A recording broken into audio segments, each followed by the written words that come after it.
श्रेष्ठ गीत के पुस्तक 3 अध्याय 7 पद से लेकर 11वें पद तक पढ़ेंगे। श्रेष्ठ गीत के पुस्तक अध्याय 3 पद 7।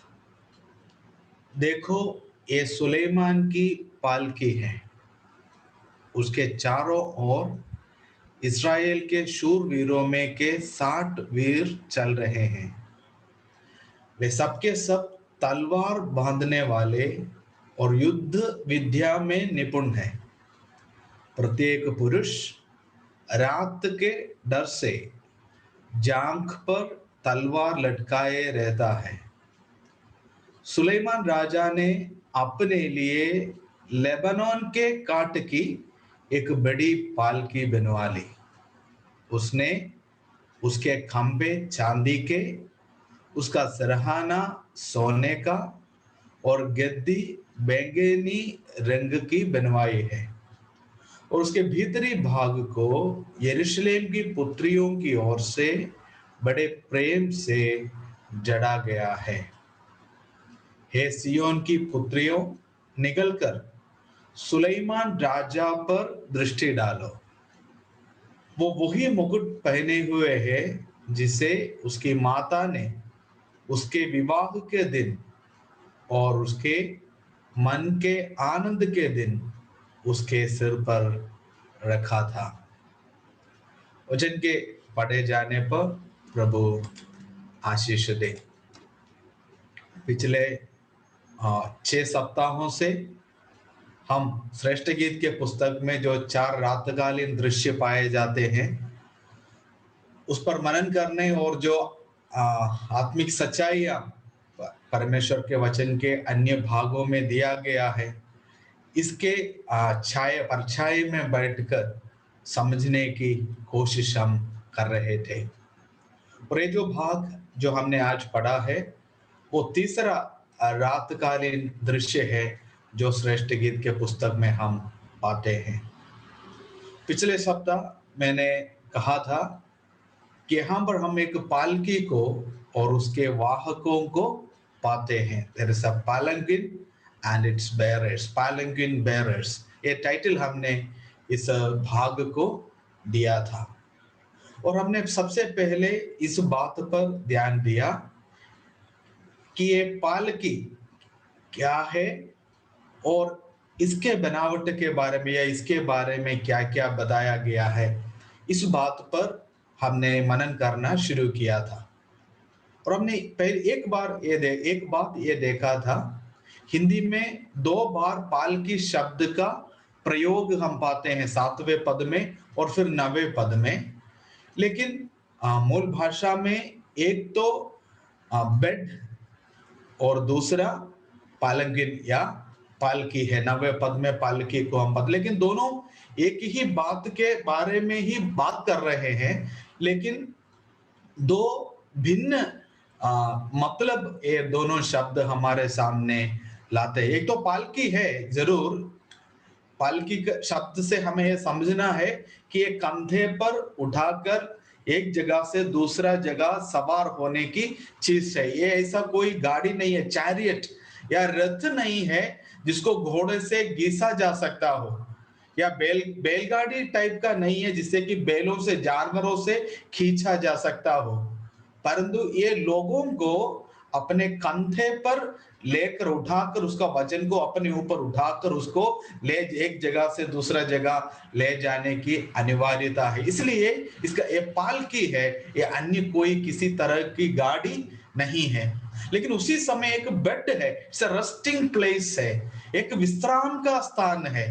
सुलेमान राजा ने behold the bed, that is verse 7, behold his bed which is Solomon। देखो उसका पलंग जो सुलेमान का है, उसके विश्राम का स्थान है। और ये सुलेमान राजा ने अपने लिए एक बड़ी पालकी बनवा ली, और एक पालकी है, ये विश्राम स्थान लोगों को अपने कंधे पर उठाकर ले जाने की आवश्यकता है। उस पर हम आएंगे। सबसे पहले हमने ये देखा, और कलीसिया हमें समझना चाहिए, इट्स गॉड्स रेस्टिंग प्लेस।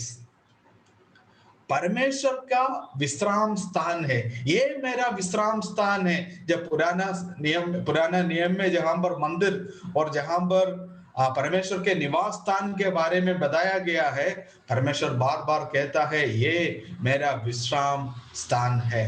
तो कलीसिया परमेश्वर के लिए विश्राम की जगह है, जहां पर उसकी सेवा टहल की जाती है। तो ये हमें पहली बात हमें समझना अनिवार्य है। लेकिन कई बार जो जगह विश्राम का होना चाहिए, वो जगह झगड़ा और रगड़े के और परेशानी के और अशांति के स्थान बन जाते हैं, और हम अपने प्रति मनुष्य अपने प्रति चिंतित रहते हैं। कोई परवाह नहीं करता कि जिस प्रभु की उपस्थिति बीच में है, वो इन बातों को किस प्रकार देख रहे हैं और उसको क्या चोट क्या नुकसान पहुंचाया जा रहा है, ये मनुष्य कतई मायना नहीं देते हैं। लेकिन हमें ऐसा होनी नहीं चाहिए। बात हमें ठान लेनी चाहिए, हमारे मन में जहन में बिठा लेनी चाहिए कि परमेश्वर का भवन परमेश्वर का विश्राम का स्थान है, जहां पर उसकी सेवा टहल की जाती है। तो पहली बात हमने देखा, और फिर तीन बातें हम इससे समझ सकते हैं। तीन बातों को इस पालकी के बारे में हम देखें। पहले इट्स पोसेसर, इसका ओनर सुलेमान ने अपने लिए एक पालकी बनवा ली है। ये हमने ध्यान दिया था पिछले बार, ये प्रभु का है। प्रभु ने कहा मैं अपनी कलीसिया को बनाऊंगा, हमारा नहीं है, जिससे कि हम अपने मनमर्जी में कार्य कर सके।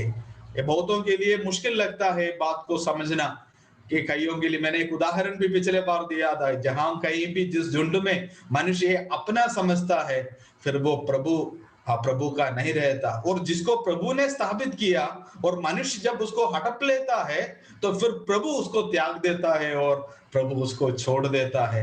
यह बात भी हम परमेश्वर का वचन से और समझ सकते हैं। तो फर्स्ट थिंग सुलेमान का है, जो ऑनर इज द किंग, राजा का ये इस पर हक है। और हमने ये बात को देखा था कलीसिया के बनाने के संबंध में। यहां पर लिखा था कि सुलेमान राजा ने अपने लिए एक पालकी बनवाई। He built, so king Solomon made himself a palanquin. He made himself, उन्होंने खुद बनाया। और प्रभु यीशु मसीह के शब्द पर हमने ध्यान दिया था 16वीं अध्याय में मत्ती में, मैं अपनी कलीसिया बनाऊंगा। और प्रभु ने कहा अंधकार के फाटक उस पर हावी नहीं हो पाएंगे, किसी प्रकार नहीं हो पाएंगे। और फिर हम जब इफिसियों के पुस्तक में आते हैं, वहां पर प्रभु अपनी कलीसिया को बिना कलंक के, बिना त्रुटि के अपने लिए प्रस्तुत करता है। कोई भी कलंक देखा नहीं जाता उसमें, उस भवन में, उस कलीसिया में, जिसे प्रभु स्वयं बनाता है। लेकिन इसका दूसरा एक और हिस्सा है, हमने कहा स्थानीय कलीसिया के संबंध में जब हम आते हैं, वहां पर बनाने वाले मनुष्य है। पौलुस कहता है पहले कुरिन्थियों के पुस्तक 3 अध्याय में, हर एक मनुष्य ध्यान, मैंने एक उत्तम राज मिस्त्री के समान नींव डाली है और हर एक उसके ऊपर बनाता है, और हर एक मनुष्य ध्यान दे कि वो किस तरह उस पर काम करता है। तो स्थानीय कलीसिया के संबंध में काम करने वाले मनुष्य है, और वो काम प्रभु का काम कहा गया है। पौलुस ने अपने बारे में कहा और तीमुथियुस के बारे में कहा, वो भी मेरे समान प्रभु का काम करता है। और उस पर मैंने ध्यान दिया था, प्रभु का काम वो होता है जो प्रभु स्वयं करता हो। जब मनुष्य प्रभु जो काम कर रहा है उसमें हाथ बढ़ाता है, तो वो प्रभु का काम होता है, और मनुष्य अपने काम का लेखा देगा। हाँ, और डे ऑफ इवैल्यूएशन जो है, मनुष्य के काम का जो इवैल्यूएशन जो है वो आने वाला है। और वो इवैल्यूएशन में जो कुछ भी विधि के अनुसार नहीं किया गया, नियम के अनुसार नहीं किया गया, वो सब के सब जल जाएगा, सबके सब जल जाएगा। जो विधि के अनुसार जो काम प्रभु ने नहीं किया हो, चाहे प्रभु के नाम में किया भी क्यों न जाता हो, वो कभी भी किसी प्रकार वो मायने में नहीं आएगा। अगर वो आएगा तो प्रभु को मत्ती रे सुसमाचार 7 अध्याय में जिन लोगों को प्रभु ने कहा हे कुकर्म करने वाले मुझसे दूर हो जाओ, उनसे माफी मांगना पड़ेगा, क्योंकि उन्होंने जो कुछ भी किया प्रभु के नाम में किया और वो सचमुच बोल रहे हैं। वहां पर उनके शब्द मुझे हैरान कर देते हैं। वे लोग प्रभु से बोल रहे हैं, हे प्रभु, हे प्रभु, क्या हमने तेरे नाम में ये सब कुछ नहीं किया? तो उन्होंने कभी ये नहीं सोचा कि हम जो कर रहे हैं वो प्रभु के लिए नहीं है या प्रभु के नाम में नहीं है, प्रभु का काम नहीं है करके उन्होंने कभी नहीं सोचा। उन्होंने यही सोचा, सचमुच उन्होंने सच्चे विवेक से, सही मोटिव से उन्होंने यही सोचा कि हम जो कर रहे हैं प्रभु के लिए कर रहे हैं, प्रभु के नाम में कर रहे हैं, प्रभु का काम कर रहे हैं। लेकिन प्रभु ने कहा, Ye that do lawlessness, तुम जो नियम को नहीं मानते, व्यवस्था को, विधि को नहीं मानते, मुझसे दूर हो जाओ, मैं तुमको नहीं जानता। तो ये बात हमें समझ लेना अनिवार्य है। जो कुछ भी हम करते हो, हम जान ले और सोच ले और परख ले कि परमेश्वर का वचन का आधार नया नियम की कलीसिया के संबंधित बुनियादी शिक्षा के ऊपर हम इन बातों को करते हो। और एक बात और मैं आपको समझाना चाहता हूं प्रभु के सेवक के तौर पर। नए नियम की कलीसिया की विधियों को आप पुराना नियम के पुस्तक में ले नहीं सकता। तौर तरीके को आप पुराना नियम के पुस्तक में से कभी उदाहरण नहीं ले सकते, क्योंकि कलीसिया पुराना नियम में नहीं है। उसकी विधि, उसका नियम, उसका तौर तरीका, उसको पुराना नियम से कोई लेन देन है ही नहीं है। वो सबके सब प्रेरितों और भविष्यद्वक्ताओं के द्वारा उनके नींव पर, उनकी शिक्षा पर आधारित नए नियम में हम पाते हैं। यदि हम पुराना नियम को अपने कर्तव्यों के लिए, क्रियाकलापों के लिए हम आधार मान ले तो हम बहुत बड़े गलत फहमी में पड़ जाता है और हमारे सामने ऐसा एक द्वार खुल जाता है जिसके बारे में प्रभु ने कहा कि वो बहुत विशाल है और बहुत सारे हैं जो उसमें चलते हैं। वो सकरा मार्ग नहीं है और उसमें ऐसी बातें पाएंगे आप जिसके लिए जब आपसे जवाब पूछा जाएगा आपके पास कोई उत्तर नहीं होगा। तो इसलिए ये बात समझना हमें अनिवार्य है। दो तरीके से जो प्रभु का काम होता है, जो शब्द यहाँ पर लिखा गया, सुलेमान ने अपने लिए एक पालकी बनवा ली। तो हमें याद रहना है और समझ लेना कि जो काम हम करते हैं वो प्रभु का काम हो और नया नियम की शिक्षा के आधार पर बने हो। अब इसका पर्पस को देख ले। What is the purpose? It is for his rest. उसके विश्राम के लिए है, उसकी सेवकाई के लिए, उसके आराम के लिए, उसके चैन के लिए उसने ये बनाया है। ये हमारे लिए नहीं है। कलीसिया जो है प्रभु और प्रभु की बातों के गवाही के लिए है। उसके लिए जरूर जो बनावट हमें वो इस्तेमाल कर रहा है संसार में, हम उसके जरिए हैं जिससे वो अपने विश्राम को पाते हैं, जिससे वो अपने गवाही को संसार में रखते हैं। तो हमें अच्छा लगे या हमें कुछ फायदा मिले या ना मिले, ये बातें कोई मायना नहीं रखता। हमें यह सोचना है कि प्रभु क्या चाहता है, प्रभु की इच्छा क्या है, क्यों ये हो रहा है, प्रभु ने ऐसा क्यों बनाया है, उसको हमें समझना है। और इसलिए जबकि प्रभु का है ये, प्रभु ये चाहता है, इसलिए मैं करता हूं। कलीसिया की सभाओं को, किसी भी सभा को क्यों तुच्छ ना जानना चाहिए। बाइबल अध्ययन में, कलीसिया में अगर बाइबल अध्ययन हो, कलीसिया में अगर प्रार्थना सभा हो, कलीसिया में अगर संगति हो, तो क्यों जाना है। कभी ये ना सोचना कि अरे जाने से मुझे कुछ फायदा नहीं हो रहे, मुझे कुछ समझ में नहीं आता और मुझे कोई मतलब नहीं दिखता।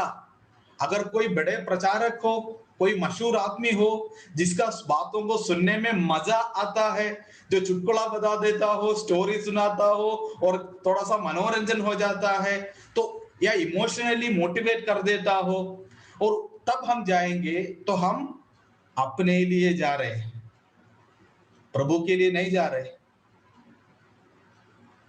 तो ये ये हमारे मद्देनजर नहीं हो सकता, ना होना चाहिए। परंतु यही होनी चाहिए कि प्रभु ने हमें एक भवन में, अपने भवन में, स्थानीय कलीसिया में जोड़ा है। तो प्रभु की इच्छा है कि जब कलीसिया एकत्रित होती है, जो सभाएं नियुक्त किया गया है, उसमें मेरा होना अनिवार्य है। मैं आपकी जो उपस्थिति, हो सकता है कि आपको कुछ करने के लिए ना हो। कई लोग ये सोचते, अरे मुझे तो उधर करने के लिए कुछ है ही नहीं है, ना मुझे प्रार्थना करने को मिलता है, ना मैं आराधना कर पाता हूं, ना मुझे वचन शेयर करने को बताता है, मुझे कुछ करना तो है नहीं है।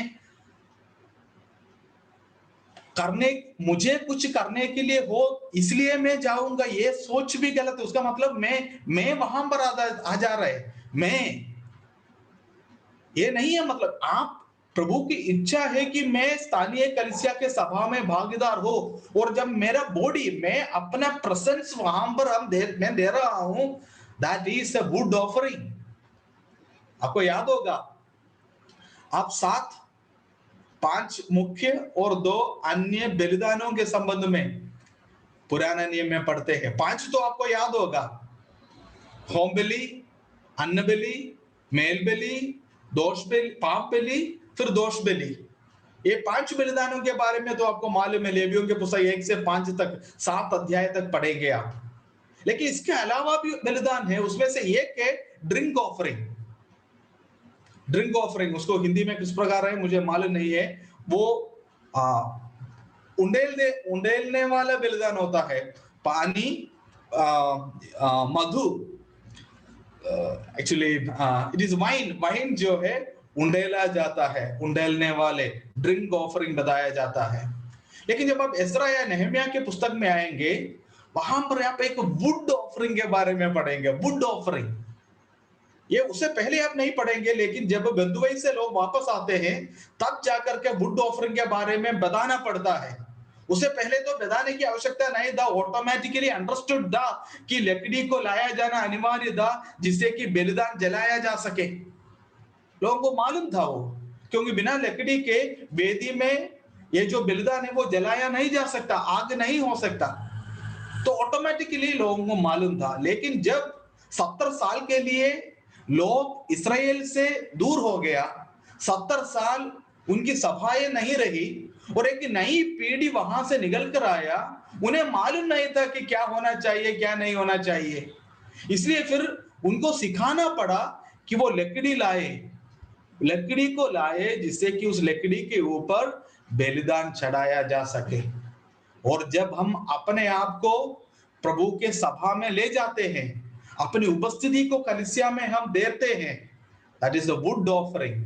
हमारी उपस्थिति में उस जो भी क्रियाकलाप, जो भी बलिदान वहां पर होता है, जो भी आराधना, जो भी काम किए जाते हैं, वो इस वुड के ऊपर जलाया जाता है, वुड ऑफरिंग के ऊपर। अगर मान लीजिए आप लोग मेरे सामने मौजूद नहीं है, तो मेरा जो काम है सेवकाई का क्या मतलब है, क्या मायना है? जबकि आप मेरे सामने बैठे हो, आपने अपने आप को, अपनी उपस्थिति मुझे दिया हो, अपने कान दिया हो, तब जाकर के मेरी जिम्मेदारी को मैं निभा पा रहा हूं। और आपका इसका रिवार्ड, जो आप अपनी उपस्थिति को अपनी स्थानीय कलीसिया के भागीदार या भाग होने के नाते जब आप देते हैं, वो अपने आप में एक बलिदान हो जाता है। तुम्हारे शरीरों को बलिदान के तौर पर तुम चढ़ा रहे हो। तो ये हमें समझना अनिवार्य है, हमारे फायदा के लिए नहीं, परंतु प्रभु ने अपनी अपने उद्देश्य से, अपनी इच्छा में हमें बुलाया है। हमें अच्छा लगे या ना लगे, हमें प्रभु की बातों में, जो भी सभाएं हैं कलीसिया के हैं, उसमें शामिल होना अनिवार्य है। द पर्पस वो प्रभु की मर्जी के लिए है। अब इसके पर्टिकुलर्स को हम जरा देखेंगे, क्या क्या बातें बताया गया है। पहले ध्यान दे, लिखा है, अभी हमें 10वें पद पर, 90 और 10वें पद पर आना अनिवार्य है। इन पदों पर हम उस पालकी के संबंध में पढ़ते हैं, ये क्या है, कैसे है। सुलेमान राजा ने अपने लिए लेबानोन के काट की एक पालकी बनवा ली। तो ये जो बनावट है, जो एक पालकी जिस चीज से बना है, वो लेबानोन की काट की है। अब ये लेबानन की कौन से काट है, कौन सी लकड़ी है? अब अगर आप बाइबल में आप थोड़ा सा ढूंढोगे, आजकल बाइबल में ढूंढना इतनी बड़ी बात नहीं है। आसानी से ना, अगर आपके पास कोई सॉफ्टवेयर हो या बाइबल भी हो, उसमें भी आप कंकॉर्डेंस पाते हैं। लेबानन डाल के अगर आप एंटर करोगे, लेबानन जहां कहीं भी आया है सारे के सारे आपके सामने आ जाएंगे। तो लेबानन के सीडर्स ऑफ लेबानन, लेबानन की देवदार जो लकड़ी है वो बहुत मशहूर है, सीडार वुड। और इसका सीडार या देवदार की जो लकड़ी है, उसका जिक्र आप 5वें अध्याय में भी पाएंगे, प्रभु यीशु मसीह के संबंध में वहां पर भी जिक्र है। और वो देवदार के समान है करके उसके बारे में बताया गया है। द वुड इज, लेबानन की जो काठ है वो देवदार की लकड़ी है। और लकड़ी हमेशा, काठ हमेशा ह्यूमैनिटी को दर्शाता है, ह्यूमन नेचर को दिखाता है, मनुष्यत्व को दर्शाता है। लेकिन जब ये लकड़ी लेबानन की है, वो या देवदार की है, ये कुछ और बातें हमें सिखाते हैं। देवदार की क्या खासियत है? पहला, ये पानी में सड़ता नहीं है। मैं कश्मीर में 5 साल रहा प्रभु के काम में, श्रीनगर में था।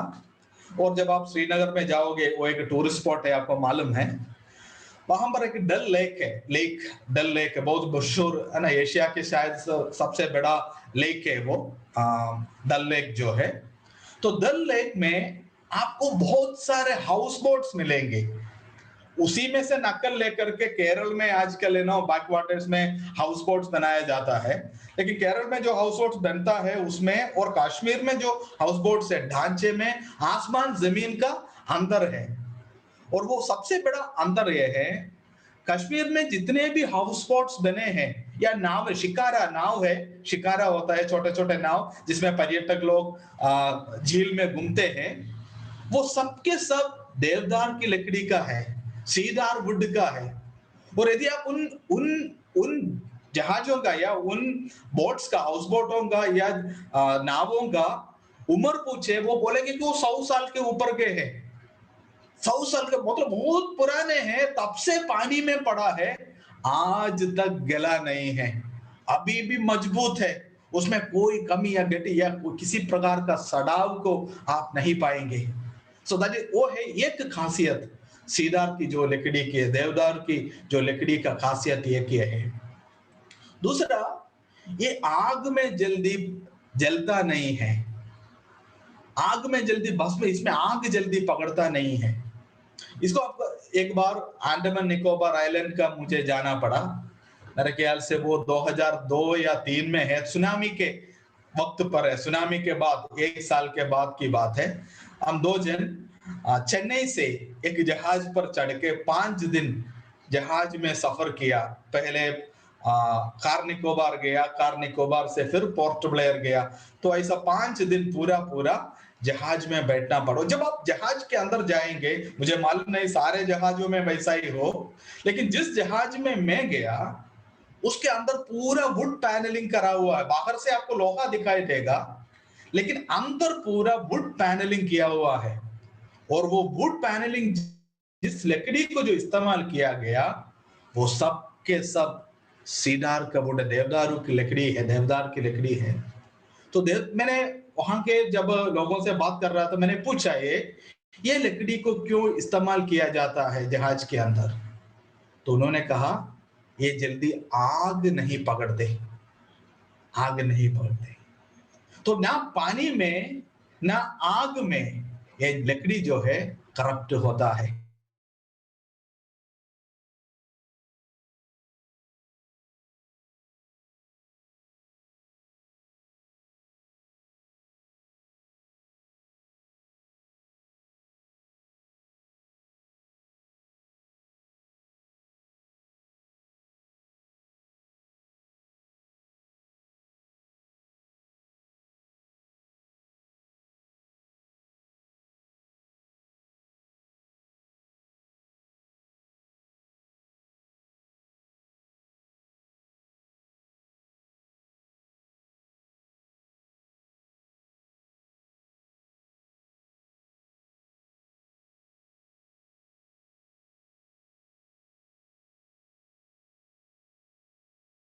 Humanity humanity of the Lord Jesus Christ. Prabhu Yeshu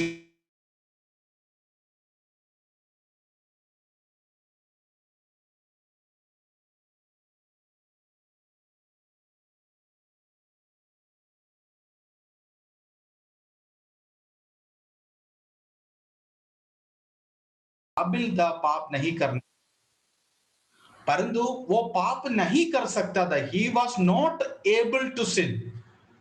He was not able not to sin नहीं है. Christ was able not to sin नहीं है कि वो पाप को मना कर पाया इसलिए उसने किया नहीं, बिल्कुल नहीं है. वो पाप कर ही नहीं सकता था इसलिए उसने पाप नहीं किया. इन दोनों शब्दों में आसमान और जमीन का अंतर है.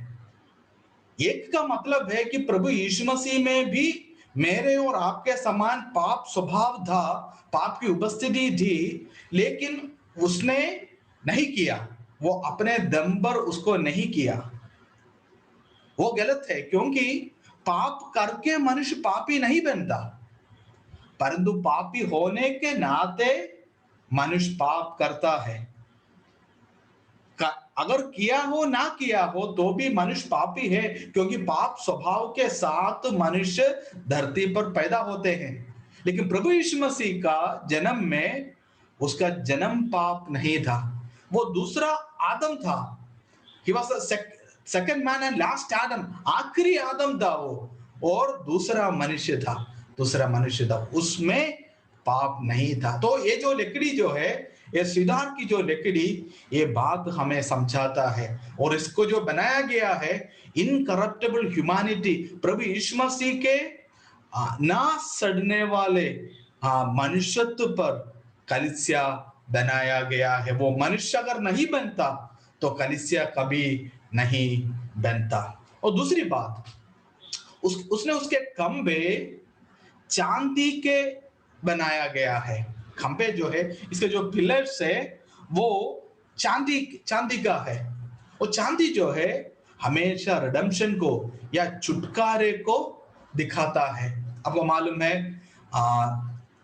सिल्वर, चांदी के हाफ शेकेल, आधा शेकेल चांदी लिया गया था मनुष्य के प्राण के बदले में इस्राएलियों को देना अनिवार्य था. और हर जगह जहां पर भी सिल्वर का या चांदी का नाम आता है हमें समझ लेना चाहिए कि ये छुटकारे को दिखाता है. और ये पिलर है, ये उसका खंभे हैं जिस पर ये खड़े हैं, छुटकारे पर खड़े हैं. लेकिन चांदी ना केवल छुटकारे को दिखाता है, चांदी हमें सेपरेशन को भी समझाता है, सिखाता है. चांदी के बारे में हम पढ़ते हैं जो हाफ शेकेल सिल्वर लिया गया था उसमें से मूसा ने क्या किया कि जो तंबू बनाया गया, तंबू के जो लकड़ी के जो पल्ले थे, पल्ले के नीचे वो जूतों को बनाया, शूज को बनाया, जिसके ऊपर खंबे, ये पल्ले, लकड़ी के जो पल्ले थे तंबू में खड़े थे. और ये मिट्टी से डेजर्ट से इन लकड़ी के पल्लों को सेपरेट किया. So it speaks about some redemption, always speaks about separation also. Separation and redemption, it goes together. वो एक दूसरे से आपस में जुड़ा हुआ है. जैसे फसह का पर्व और अख़मीरी रोटी का जो पर्व एक दूसरे से सटा हुआ है, वैसे सेपरेशन और रिडेम्पशन भी एक दूसरे के साथ बंधा हुआ है. और ये पिलर है, एक खंबे है जिसमें ये पालकी खड़े हैं. और तीसरा, जल्दी में हमें आगे को जाना पड़ेगा. तीसरा अगला जो है ये इसके जो फाउंडेशन जो है, बेस जो है वो गोल्ड है. लिखा है the bottom thereof, he made the pillars thereof silver and the bottom thereof gold. Gold जो है ये डीटी को और ईश्वरत्व को और महिमा को दर्शाता है, महिमा को दर्शाता है. इसके जो बेस जो है इस upon the deity of the प्रभु यीशु मसीह के ईश्वरत्व पर इसका बुनियाद है. अगर वो एक साधारण मनुष्य ही होता तो भी काफी नहीं था. वो पूर्ण रूप से परमेश्वर भी होना अनिवार्य था। यदि वो अगला बात बताया गया है, इसका जो गति जो है बताया गया, आपने ध्यान दिया हो, लिखा है और गति बैंगनी रंग की बनवाया गया है। गति जो है, ये बैंगनी रंग जो है दो कलर का एक मिक्सचर है। पर्पल, पर्पल जो बताया गया है, always it's a mixture of two different colours, blue and scarlet. नीला और स्कारलेट रंग को जब मिलाया जाता है तब जाकर के आपको बैंगनी बैंगनी जो रंग है वो मिलता है।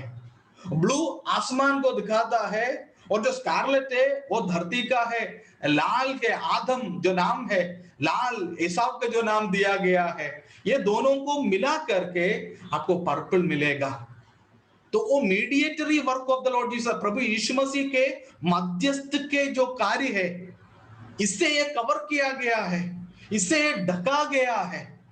तो यहां पर हम क्या क्या पाते हैं? प्रभु यीशु मसीह का निष्पाप मनुष्यत्व, उसका पूर्ण ईश्वरत्व और उसके मध्यस्थ होने का कार्य, इन बातों पर ये आधारित है, इन बातों से ये बनाया गया है। और फाइनली एक और चीज बताया गया कि इसके भीतरी भाग को लिखा है यरूशलेम की पुत्रियों की ओर से बड़े प्रेम से जड़ा गया है, लिखा है। इंग्लिश में the midst thereof being paved with love for the daughters of Jerusalem। यरूशलेम के पुत्रियों के लिए इसके भीतरी भाग जो है प्रेम से जड़ा गया है, बुना गया है, कढ़ाई का काम किया गया है। यरूशलेम के पुत्रियों के लिए बताया गया है, इट्स फॉर इट्स इनसाइड जो है, इसके जो ब्यूटिफिकेशन वर्क जो इसका अंदर है वो प्रेम से किया गया है। किसका प्रेम? पिता परमेश्वर का, पुत्र प्रभु यीशु मसीह का, और फिर भाईचारे के प्रेम से इसका अंदर का जो कढ़ाई का जो काम है, ब्यूटिफिकेशन, इसका जो सुंदरता का जो काम अंदर के जो है प्रेम से किया जाता है। तो ये है इसका बनावट जो है। वर्स 40 हमारा 42 हुआ है टाइम, 8:42 हमें आगे जाना अनिवार्य है। तो ये बातें हमारे जहन में बैठ जाना अनिवार्य, और इसमें जो सच्चाइयां है वो हमें अभी नया नियम के प्रकाश में आकर के इसे समझने की अनिवार्यता है और लागू हमें करना अनिवार्य है। अब we will look up about इसके वाहकों को, पैलंकिन के जो बैरर्स के, इसके बारे में हम सीखने की कोशिश करेंगे। उसके लिए हमें 7वें पद में वापस आना पड़ेगा। लिखा है, देखो ये सुलेमान की पालकी है, उसके चारों ओर इस्राएल के शूरवीर में के 60 वीर चल रहे हैं। चारों ओर जो शब्द को आप पाएंगे जोड़ा गया है, उससे ऐसा हमें प्रतीत होता है कि ये जो पालकी है ये बीच में है और उसके चारों तरफ लोग खड़े हो। लेकिन इंग्लिश में मैं पढ़ूंगा तब आप थोड़ा सा और शायद एक भिन्न अर्थ को हमें मिलेगा। 3 valiant men are about it। इसका मतलब इस चैरियट्स, इस पालकी के संबंध में 60 लोगों को लगाया गया। 60 लोग इससे जुड़ा हुआ है, इससे संबंध रखता है, इसके कार्य में लगे हुए हैं। 60 मैन, फर्स्ट थिंग इन वाहकों के संबंध में 60 जो है, अब ये 6 और 10, 60 6 जो नंबर है बाइबल में हमेशा मनुष्य के लिए इस्तेमाल किया जाता है। आपको मालूम है 6ठे दिन आदम को बनाया गया था। जब हम प्रकाशित वाक्य के पुस्तक में आते हैं, वहां पर एक मनुष्य का नंबर दिया गया है, बताया गया कि वो 666 है, 666 एक मनुष्य का नंबर है, गिनती है, बताया गया है। 6 जो है इट स्पीक्स अबाउट मानव के, मनुष्य के संबंध में बताते हैं। 10 जो नंबर है, 10 जो नंबर है, it's a number of responsibility. 40 जो नंबर बाइबल के जो नंबर है उसका बहुत मायना है। नंबर 1 जो है वो प्राथमिकता को दर्शाता है, और अल्फा वो जो नाम है नंबर 1 जो है कभी भी किसी मनुष्य के लिए दिया नहीं गया। किसी मनुष्य का नाम आप कभी भी अल्फा नहीं पाएंगे। आप जब रोमियो के पुस्तक में वगैरह जाएंगे आप सेकंड को पाएंगे, सेकंडस, एक आदमी का नाम है सेकंदस, सिकंदस शायद हिंदी में है। टर्टियस तीसरे को आप पाएंगे, क्वार्टस चौथे को आप पाएंगे। एक भाई का नाम है क्वार्टस, तीसरा का नाम है टर्टियस, एक का नाम है सेकंडस। तो आप दूसरे को पाएंगे, तीसरे को पाएंगे, चौथे को पाएंगे। लेकिन प्राइमस जो नंबर है या अल्फा जो नाम है प्राइमस, वो किसी मनुष्य को दिया नहीं गया। क्योंकि अगर कोई प्राइम हो, 1 हो, पहला हो, तो वो परमेश्वर है और प्रभु यीशु मसीह है। तो 6 जो नंबर है मनुष्य का नंबर है। 10 जो नंबर है रिस्पॉन्सिबिलिटी का नंबर है, जिम्मेदारी का नंबर है। 10 आज्ञाएं, आपको मालूम है 10 आज्ञाएं दिया गया। और फिर जब हम मत्ती सुसमाचार में आते हैं 10 कुंवारियों के बारे में आप पढ़ेंगे। 10 कुंवारियां इन ऑल दिस प्लेसेस, हर जगह में ये जिम्मेदारी को दर्शाता है। तो ये जो 60 जो नंबर है they are men in responsibility, जिम्मेदारी में खड़े किए हुए मनुष्यों को आप पाते हैं। There are 60 men who were responsible to take care of this palangin, men in responsibility। मैं मालूम है कलीसिया में जिम्मेदार लोग होते हैं। क्या हम सबके सब भाई नहीं? जरूर हम सबके सब भाई हैं, लेकिन हम सबका जो जिम्मेदारी है वो एक समान नहीं है। सबका जो काम है वो एक समान नहीं है। यदि कोई ऐसा हो जो कलीसिया के भार को उठाने का या कलीसिया में जिम्मेदार समझा जाता है, तो वो कलीसिया के अगुवे हैं, कलीसिया के अगुवे हैं। और ये जो लोग हैं, जो 60 जन है मेन इन रिस्पॉन्सिबिलिटी, हमें अगुवों से तुलना कर सकते हैं। आपको मालूम है जब एफेसुस की कलीसिया से पौलुस को कुछ बात करनी थी, तो उसने कलीसिया के सारे भाइयों को या किसी भी भाई को नहीं बुलाया।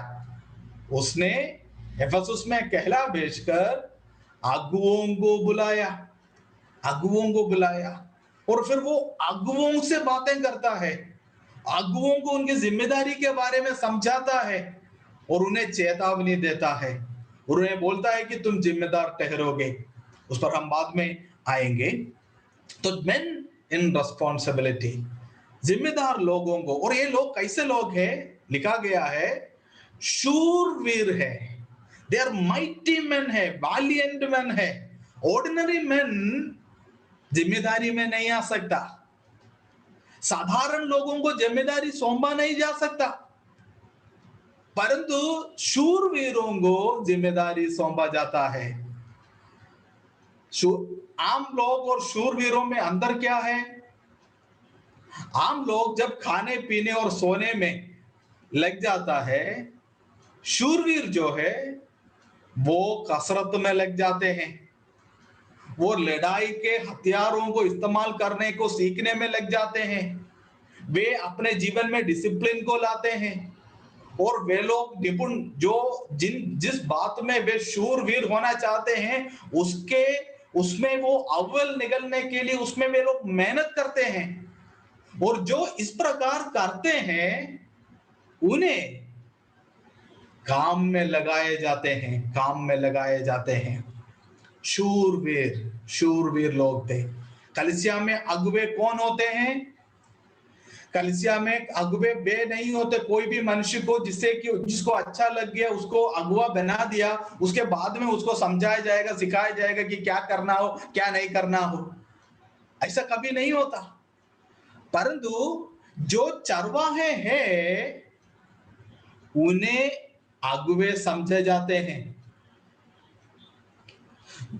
एक एंटायरली डिफरेंट सब्जेक्ट पर हम यहां पर जा रहे हैं।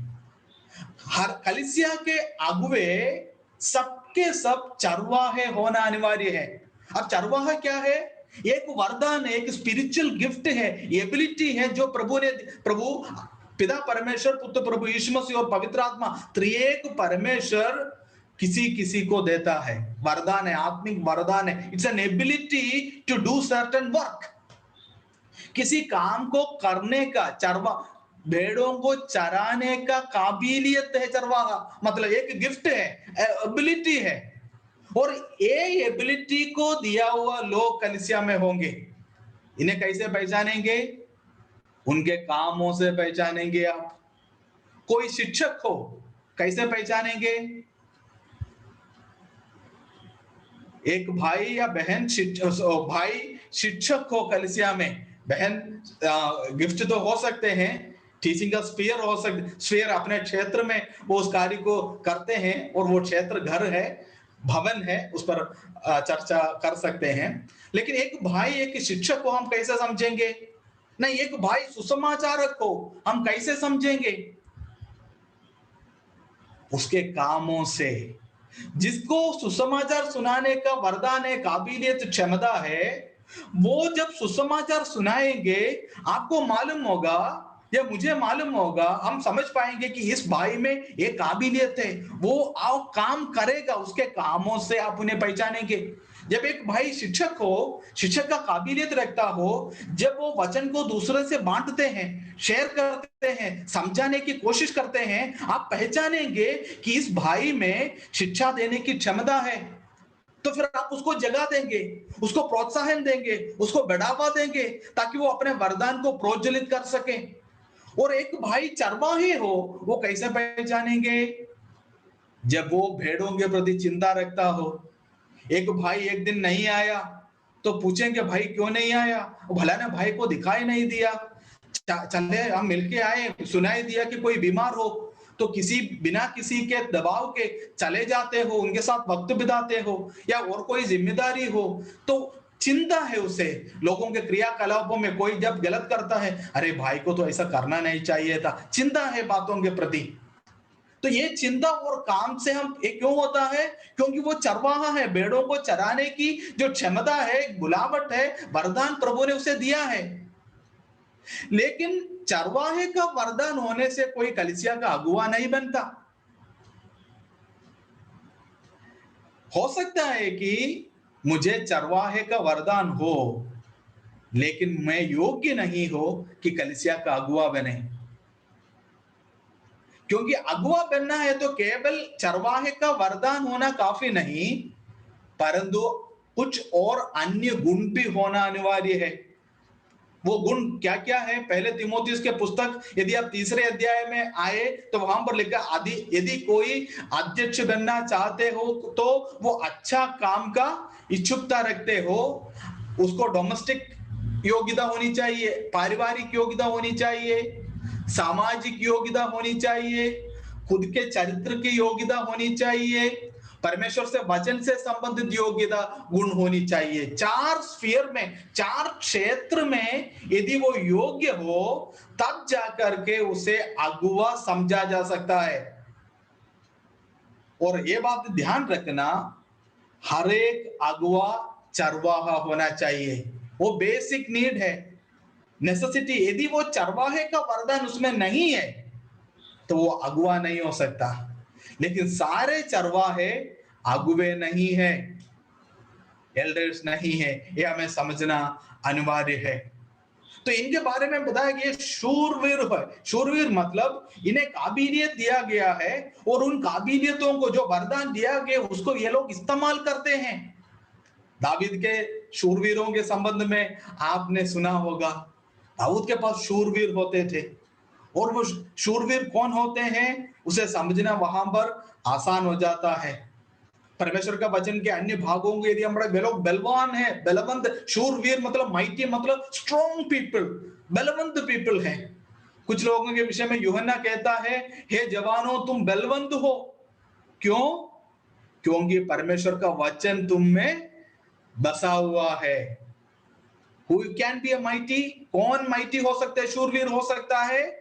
जिसके अंदर परमेश्वर का वचन बसा हुआ है। अफसोस की बात है आजकल के जवानों के बारे में मैं एक बात बताना चाहता हूं, वे लोग घंटों तक म्यूजिकल इंस्ट्रूमेंट्स में टाइम बिताने के लिए तैयार हैं, घंटों तक अपने सुर को सुरीली बनाने के साधना करने के लिए वे लोग तैयार हैं, घंटों तक, दिनों तक लगे रहेंगे, ट्यून्स बनाने के लिए इंस्ट्रूमेंट्स के साथ वक्त बिताएंगे।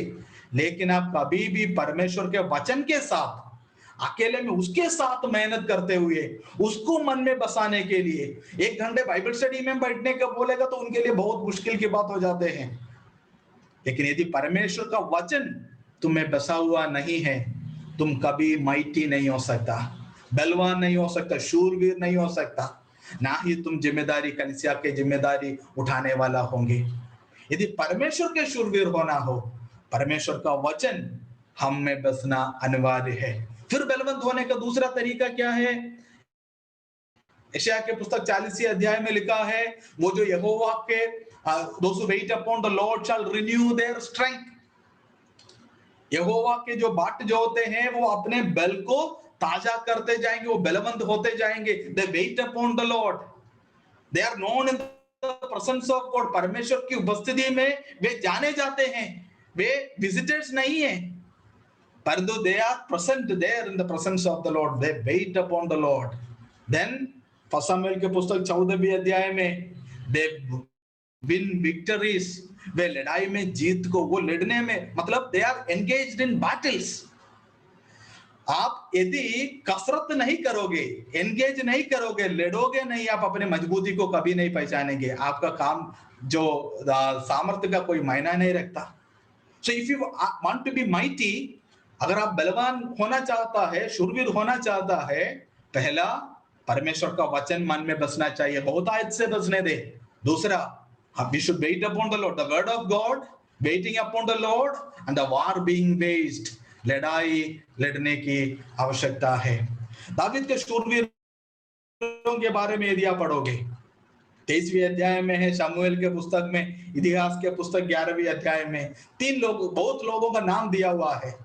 उधर कोई है जो एक समय 800 लोग और 300 लोगों को स्पीयर से मार दिया, भाले से मार दिया, अदीनो नाम था उसका। आप शम्मा के बारे में, they were the mighty men of David, आप शम्मा के बारे में पढ़ेंगे। शम्मा क्या करता है, जब फिलिस्ती लोग आया उसने उनसे तलवार से मारा और तलवार उसके हाथ में ऐसा लग गया कि उसका हाथ से एक हो गया तलवार जो है। फिर तीसरे आदमी एलियासर के बाद शम्मे के बारे में लिखा है, शम्मा के बारे में लिखा है, एक पार्सल ऑफ लैंड था, एक जमीन था थोड़ा सा, उसमें पल्सेस मतलब उसमें दाल वाल लगे हुए थे, और फिलिस्ती लोग उसको खराब करने के लिए आया, पर वो सबके सब भाग गया, पर ये नहीं भागा, वो उसके बीचों बीच डटे रहा और उसने लड़ा, और प्रभु ने उसको बहुत बड़ी जीत दिया। He did not leave the piece, it was a small piece of land, एक छोटा सा भाग, एक छोटा सा जमीन था, और उसमें केवल पल्सेस था। अरे छोड़ देते, क्या फर्क पड़ता, जान को क्यों खतरे में डालना था। हाँ, अच्छा चरवाहा जो है वो भेड़ों को छोड़कर, जब वो लोमड़ियों को देखता है वो भेड़ों को छोड़कर भागता नहीं है, लेकिन जो भेड़ों का रखवाला नहीं है वो भाग जाता है। और शम्मा ने क्यों उस जमीन की रखवाली की? क्योंकि वो जमीन उसका राजा का था, वो जमीन उसका राजा का था, और उसमें जो पल्सेस थे वो उसके राजा के लोगों के लिए था, और उसको रखवाली करना उसकी जिम्मेदारी था। और दे आर माइटी मैन, आज ये लड़ाई की यही लोगों को रात में यहाँ पर इस पालकी को संभालने के लिए लगाया गया था।